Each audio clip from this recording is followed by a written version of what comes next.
Welcome back to Morning Joe as we talk about the final results, which we don't have complete yet, believe it or not, from Iowa. Waiting for one precinct, and then we'll finally have those. But it looks like Bernie Sanders and Pete Buttigieg will finish 1-2, and some 4 they will.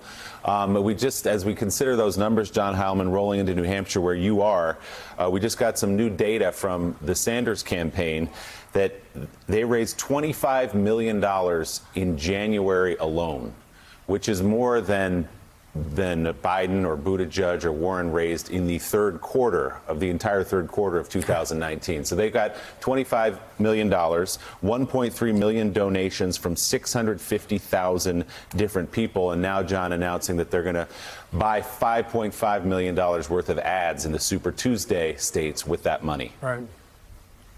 Yeah, I mean, Willie, this is one of the reasons why Bernie Sanders is going to be a very formidable front runner, I think, coming out of New Hampshire and for the long haul. He's built a low-dollar donor machine that's more powerful than anybody else in this race. That's based on 2016, where he raised a ton of dough and was able to fight to the finish with Hillary Clinton. It's more powerful now than it was then, and it's vastly more powerful than someone's like Joe Biden, say, where he's really struggling on fundraising. It's the case that Pete Buttigieg and Elizabeth Warren have also built pretty solid fundraising operations. So there's 3 well-financed candidates going forward. Obviously, Mike Bloomberg is waiting down the line. He's the best financially, the most financially, has the greatest financial wherewithal of all of them. But you look at Bernie Sanders, that number, $25 million, a lot of money. Now, just think back in 2008, in January of 2008, after winning the Iowa caucuses, Barack Obama raised $36 million in January of 2008, and then went on to raise $55 million in February of 2008. So putting Bernie's numbers in perspective, they're really strong. They're not quite Obama level, but they're really strong, and they're very, very strong relative to the rest of this Democratic field.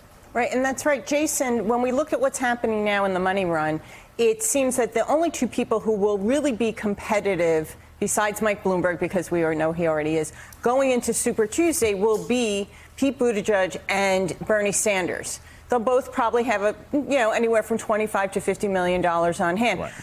Where do you suggest, especially Pete Buttigieg, who's going to come out probably weaker in South Carolina and Nevada than he does now, where does he spend that money in Super Tuesday?